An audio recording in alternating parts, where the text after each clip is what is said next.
A warm welcome and applause for Dave.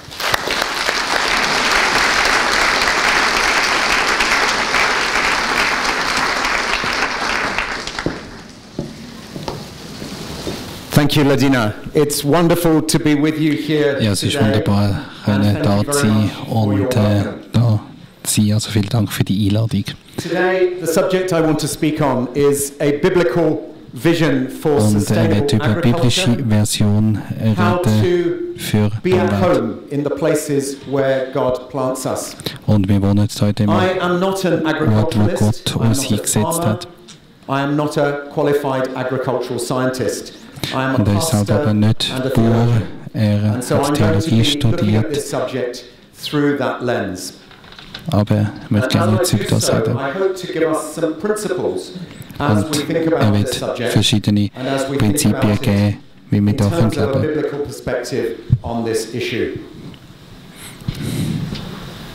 Today we live in a time when there is really a perfect storm in terms of some of the problems that we are facing with sustainable agriculture. Wir leben in einer Zeit mit verschiedenen Kulturen. You can think of population growth. Die Population, in my lifetime, steigt. the world's population has almost trebled. We have so many more mouths to feed today than we ever had in the past. Also zeigt eine Grafik, wo zeigt, wie stark das Population, also die Bevölkerung von der Erde dort wachsen und da auch Karte, die zeigt auf der ganzen Welt, wie das Veränderungen wird geben, vor allem auch unter Bezug vom Klimachaos.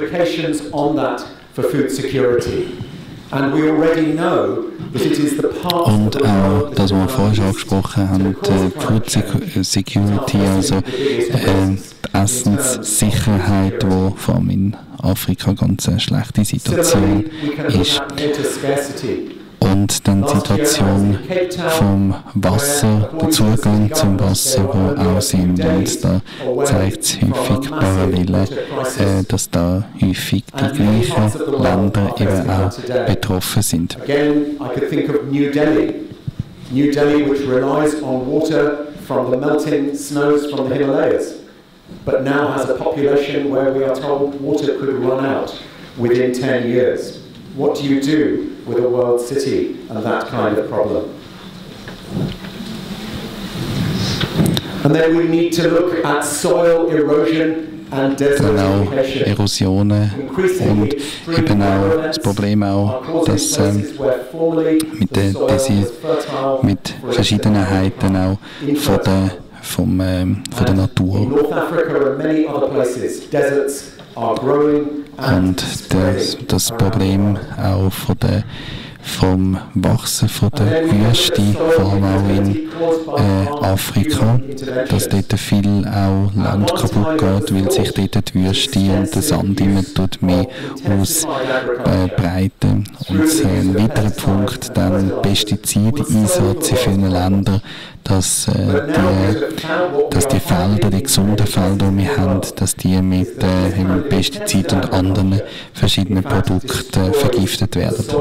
In the long term. It may prove to bring short-term benefits, but long-term it causes disaster in many places. Und dass das eben auch ein großes Desaster in vielen Regionen ausgelöst hat. The issue of how our diets have changed, particularly in the world's wealthier countries and in places like India and China that are rapidly becoming more wealthy. And specifically the amount of meat that we eat in our diets. I'm not here to give you a lecture on vegetarianism or veganism, but we do need to think about reducing our meat consumption very substantially.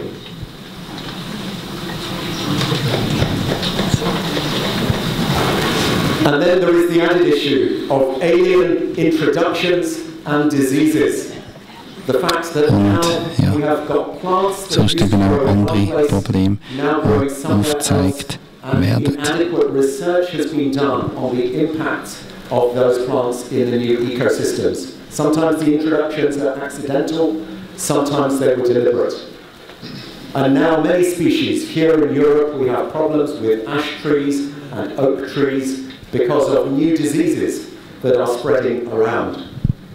We can look at the fact that too few varieties of many crops eben auch das Problem mit den Marktfehlern, die wir haben, und eben auch durch das auch mal ein bisschen näher ausführen, was auch vorher gesagt wurde, eben Zugang von der Bauern zum Markt, wo schon seine Vorrednerin darüber gesprochen hat. And the instability that is causing, market failures, and the pressures that particularly causes for farmers. In so many parts of the world now, the suicide rate amongst farmers is incredibly high, not only amongst the very poor in Africa, but even here in Europe, where many of our farmers are suffering terrible stress and feel that everybody is putting the pressure on them. Und das Problem der Bauern auch in Europa bestimmt, also nicht nur in Afrika, andere Probleme natürlich, aber auch unsere Bauern, die unter vielen Problemen leiden. We have less food planted in some areas because of the growth of biofuels. We have less food harvested. Und dann eben, dass die Food-Krise, wenn wir so wollen, wo verschiedene Probleme auch oder Ursachen haben, die Population, die Menschheit, die dort wachsen, dann der steigende Konsum, vor allem der steigende Fleischkonsum im Westen, in Indien und in China, und vor allem auch der Food Waste, also das Fortschiessen von Essen, und da ist eben 53% von allen Essensproduktionen in Großbritannien werden vorgeschmissen. Also über die Hälfte vom produzierten Essen, das in England produziert wird weggeschmissen. The land taken to grow food that goes to waste is half the agricultural land of Switzerland. So food waste und dann natürlich auch andere Sachen, zum Beispiel ohne auch die Entwicklung vom Preis, unter anderem auch vom Reis, der immer mehr gestiegen ist, auch durch Spekulationen und durch die Börse. We need to talk about land, and I want to give 5 simple principles derived. Und dann möchte ich 5 einfache Prinzipien geben, wenn wir dort über unser Land, und so reden wir nicht über das Land, also nicht über Staaten, sondern über das Land, wo wir dort anbauen, reden. And over my first few years we moved many times, and I struggled to know where home was. I struggled to know where I belonged. And when I was 10 years old, we moved to the UK from India, and again we moved again and again and again. Und er redet aber auch vom Umziehen, dass man immer wieder auch in Indien war und an verschiedenen Orten. I believe is reflected in much of the theology that we have. Und jetzt möchte ich auch Brücke schlagen zu der Theologie, eben zwischen dem Himmel und der Erde. That's our destiny, and so we don't really need to think about this earth down here. There is one of the old spirituals from the United States that has these lines: "The earth is not my home, I'm just a passing through." Das nicht die Heime ist, dass es nur ein Durchgang ist. For nearly the last 30 years, I've lived in a very multiracial part of West London called Southall. Und die letzten Jahre in West-London, in einer Gegend mit vielen Kulturen gelebt, vor allem auch Indien. And home and our attitude to land is a very relevant one there. I took this photo at one of the religious festivals in Southall, and in the light of how the English are thinking about Brexit at the moment, that's quite a poignant photo. Und das zeigt eben das Foto von dieser Kultur, eben, dass ganz viele Inder in dieser Region leben. Our need as human beings to be rooted in the land and in particular places. First, Simone Weil, the great Jewish philosopher. To be rooted is perhaps the most important and least recognized need of the human soul. We need to know where we belong. And then Zygmunt Bauman, a very perceptive thinker, philosopher, dort verschiedene Leute zitieren, zum Beispiel Simone Weil haben Sie vielleicht auch schon gehört, oder auch ein Inder, wo dort zitieren.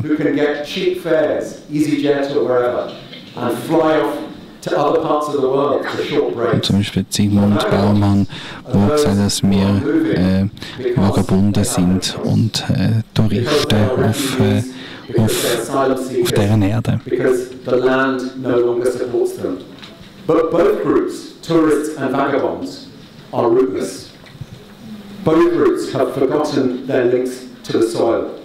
And the third quote is from a friend of mine in Southall, a Sikh friend, Pardeep Singh Rai, and he said these words which really have stuck with me. Any tree without roots will cause damage. It's the same with a child.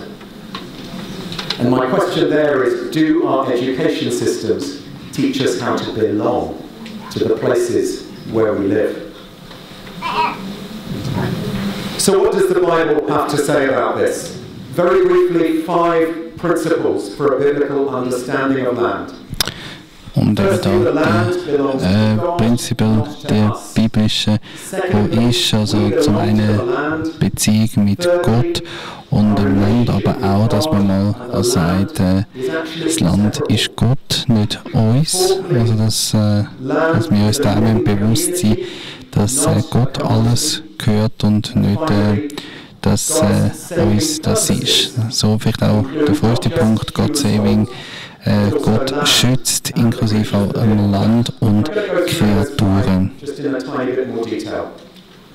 Und das Land ein Gebiet ist, wo wir in der Gemeinschaft sollen zusammenleben.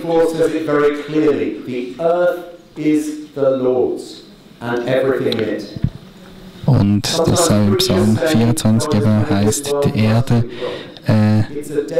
ist der Ort, wo auch Gott, also wo Gott eben gehört und alles, was auf ihr ist. Also dass wir uns einfach bewusst sind, dass die Erde auch Gott gehört, also dass so wie wir mit der Erde umgehen, dass wir da eigentlich das von Gott nur zur Verfügung gestellt bekommen haben.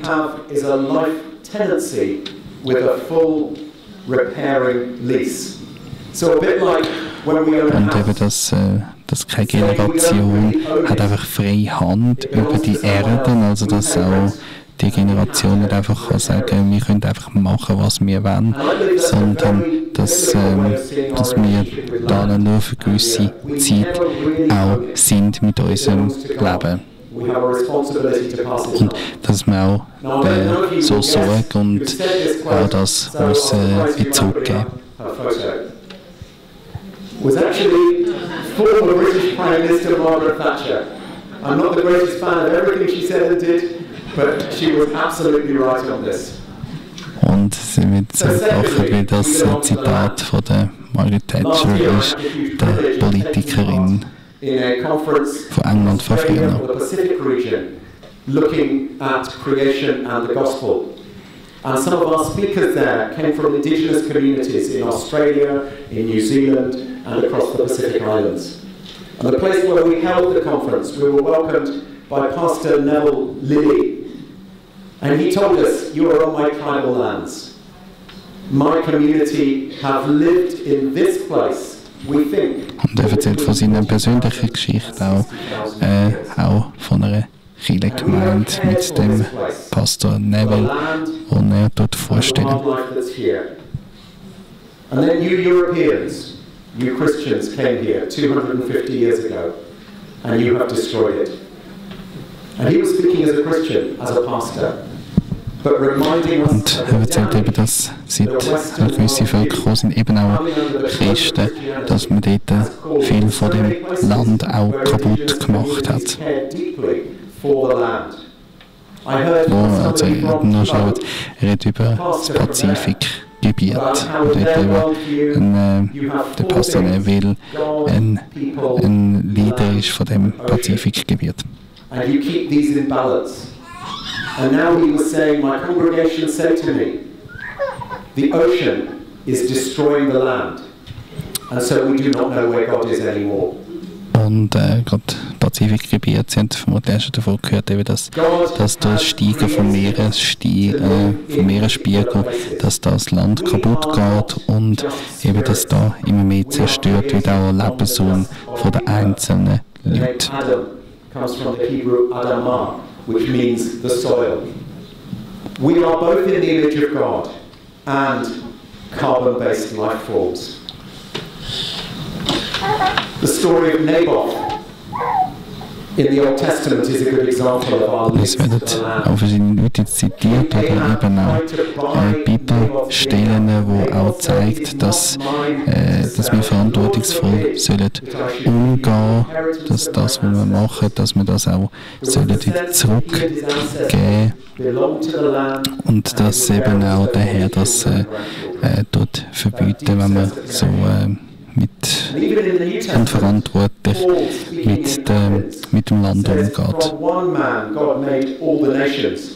They should inhabit the whole earth, and he marked out their appointed times in history and the boundaries of their lands. God did this so we would seek him and perhaps reach out for him and find him, though he is not far from any one of us. So our search for God happens in the context of the land that God places us in. Thirdly, our relationship with God and our relationship with the land are inseparable. The theologian Brueggemann Und er hat aus der Apostelgeschichte zitiert, er hat uns einen einzigen Menschen, die ganze Menschheit hervorgehen lassen, damit sie die Erde bewohnt. Für jedes Volk hat er im Voraus bestimmt, wie lange es bestehen und in welchen Grenzen es leben soll. Und er hat gewollt, dass die Menschen ihn suchen, damit sie ihn vielleicht ertasten und finden können. Denn er ist ja jedem von uns ganz nahe.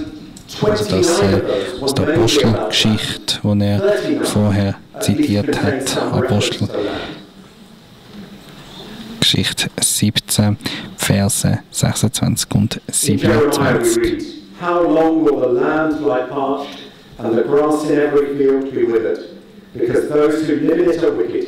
Und da können Sie vielleicht auch nachlesen bei Jeremia 12, wo er auch Bezug nimmt auf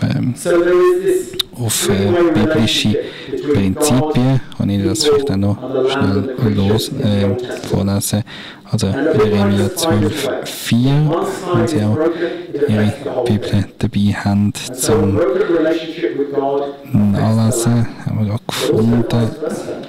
When we are uprooted from land, when we destroy the soil, it affects our relationship with God. Wie lange soll das Land noch trauen und alles Grün auf den Feldern verdorren, wegen der Schlechtigkeit seiner Bewohner gegen Tiere und Vögel zugrunde? Diese Leute sagen von mir, was der da behauptet, trifft niemals ein. Also das bei Jeremia 12, Jeremia Kapitel 12, Verse 4, wo er da zitiert. Und eben das Land von der Gemeinschaft ist, wo wir da auch dort haben. Also dass dort, wo wir Land auch kaputt machen, dass das auch einen Einfluss auf die Gesellschaft hat. Und natürlich nicht nur auf die Gesellschaft, auf unsere, sondern auch darüber hinaus, also die Artenvielfalt, die kaputt geht, sei es Tiere, also Tierarten, die kaputt gehen, aber auch sonstige Lebewesen wie Pflanzen, die dort kaputt und zerstört werden. Dann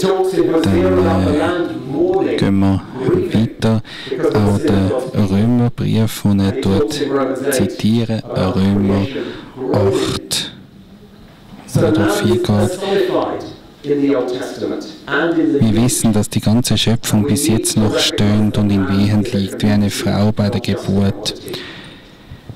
Aber auch wir selbst, die noch schon als Anfang des neuen Lebens gleichsam als Anzahlung des Heiligen Geistes bekommen haben, stöhnen ebenso in unserem Inneren, denn wir warten sehnsüchtig auf die volle Verwirklichung dessen, was Gott uns als seinen Kindern zugedacht hat, dass unser Leib von der Vergänglichkeit erlöst wird. Also aus dem Römerbrief vom Apostel Paulus, Kapitel 8, Verse 22 und 23. Und als drittes tut er die biblische Geschichte auch erzählen mit der Arche Noah, wo Gott auch das Versprechen gegeben hat, die Erde nicht mehr zu zerstören.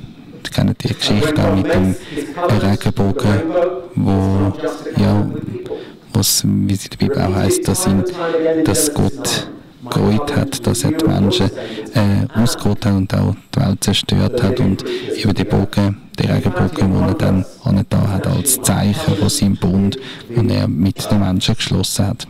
God has a covenant relationship that includes all creatures and includes the earth. Und dass Gott Gemeinschaft mit allen Lebewesen wird da haben. That talk about God's good purposes for the whole of creation in terms of salvation and redemption. When Peter is preaching in Acts chapter 3, he says, heaven must receive Jesus until the time comes for God to restore. Und Apostelgeschichte 3,21, wo er zitiert, doch muss er den Platz im Himmel einnehmen, bis wirklich auch alles eingetroffen ist, was Gott schon vor langer Zeit durch seine heiligen Propheten angekündigt hat.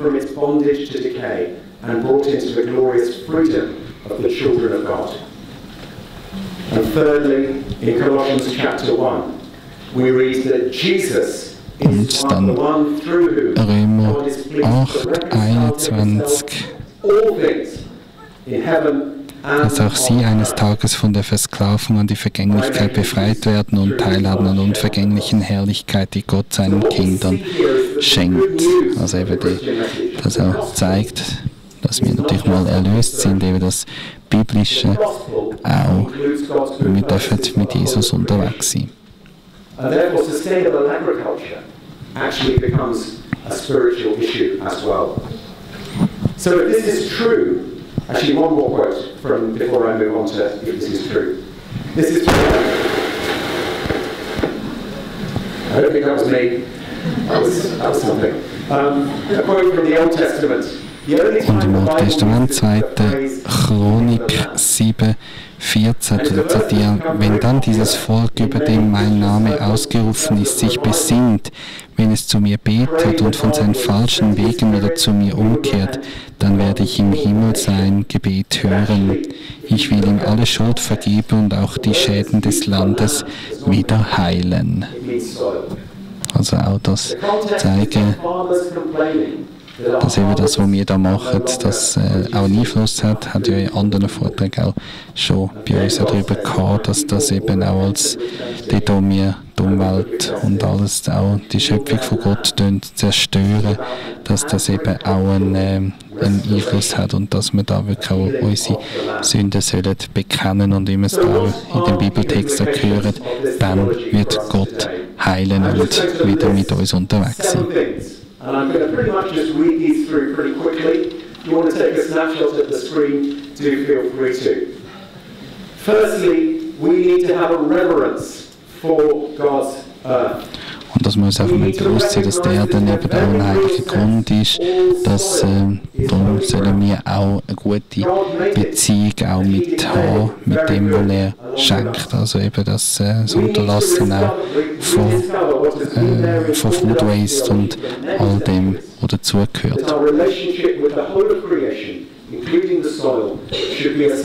Dass Gott da eine heilige Kreation gemacht hat mit deren Erde.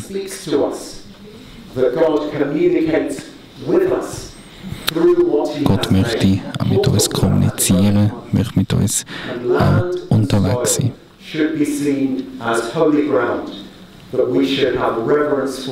It is not God, but God upholds it and keeps it and speaks through it. Secondly, we need repentance for our misuse and our greed and our pollution. Wiederherstellung, das ist auch ein wichtiges Thema. Es gibt auch noch ein bisschen technische Probleme hier vor Ort, also darum wird auch noch das Mikrofon auch gewechselt.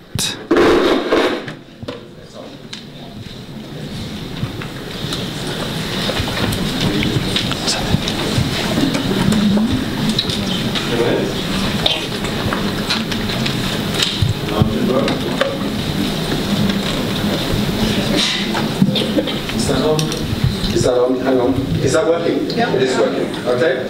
Let's see if we can carry on. So we need repentance. Sometimes I hear people say to me, surely what we should be saying as Christians is good news. We should be giving people hope. And I agree. But if you look at the Bible, and particularly look in the Old Testament at the prophets, before they give a message of hope, they always give a message of lament and repentance. And so as we listen to people in Extinction Rebellion, as we listen to Greta Thunberg, as we listen to many young people today who are despairing, we should not criticize. We should listen. Und dass wir auch auf Gott, also jetzt haben sie so ein Mikrofon gegeben, genau, dass wir eben auch auf Gott hören und mit ihm auch unterwegs sein. Dann Beziehungen untereinander, wo man soll schauen mit der ganzen Community eigentlich, also das auch mit unseren Nachbarn, wo wir sollen unterwegs sein und eben dass man auch einfach grösser soll denken. I put up there a bias towards small-scale farming. How can you have a relationship if you are farming thousands of hectares and you do not know the place and you do not know the soil? How can you have a relationship if your food is coming from the other side of the world all the time? So there's a bias here towards the small scale, there's a bias towards the local. I was very encouraged to hear about the World Food Programme sourcing more local and regional food. These, I think, are principles that are profoundly biblical.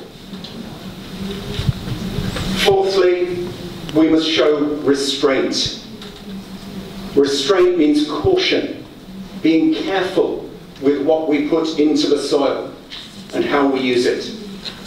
Today we use pesticides and weed killers in order to make soil more productive. But in doing so, we cause huge damage to biodiversity and huge risks to human health. And we have to be very, very careful with using these kind of artificial inputs.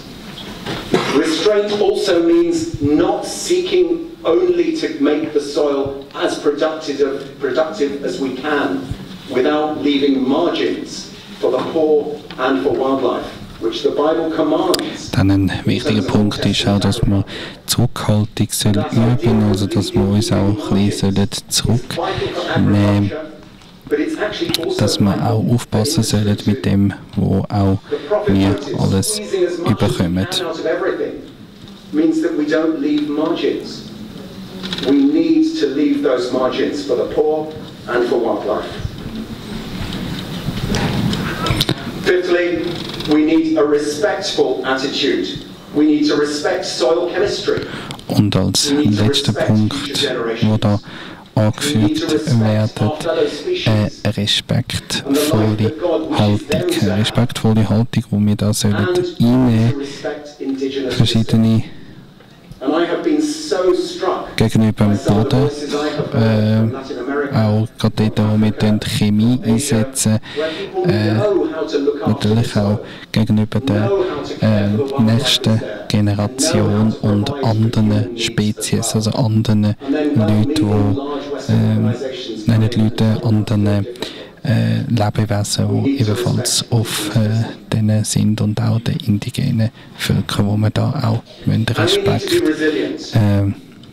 Now, I've mentioned the phrase there, mangrove theology, and I'll come back to that with a photograph just as I conclude in a moment, and you'll see what I mean. Being resilient is about having deep roots that are able to withstand crisis. werden. Und dann zum und der Ton wieder perfekt. We do live in a climate of despair today, and to recognize and relate to that despair is important. But we also, und dass man auch die Hoffnung hat, auch wieder eine Hoffnung auf Wiederherstellung auch von Gott. Natürlich auch aus dem Fall auf doppelte Hinsicht, biblisch für Land, aber auch für unser Leben. Make this a creation that is worthy for the bridegroom to return and claim his bride. That we have justice. That we make sure that all creation can flourish to the glory of God and because it was made by and for Christ. So, mangrove theology. It's about putting down roots. Mangroves help hold the soil together. Put down roots, also dass man auch Gärten anpflanzen und when the rains and the thunderstorms and the hurricanes come, mangroves keep the soil together. And we need to plant gardens and to get to know the places where we live, not just to think about sustainable agriculture in the developing world. Und Pope Francis, in his encyclical Laudato Si, talks about the earth as our common home, as a communa. Zu Laudato Si, dass die Erde, dass das unser gemeinsames Haus ist und dass wir da auch sorgen all species, for our human neighbours and for future generations. Und auch da eben für die nächste Generation und für unsere Nachbarn. One of the reasons that I love mangroves is that not only do they hold the soil together, not only are they resilient, but they also are nurseries for new life. They're where fish and birds and crabs and many other creatures actually start their lives and grow. And shouldn't that be a vision for Christian communities in this world of chaos and this world where so much is going wrong? So, as we have a biblical understanding of land, we need to learn to be at home in the places God wants us. Land und wir sollen auch lernen, dass es ein Platz für Gott ist, wo er Land hat für uns. Danke viel.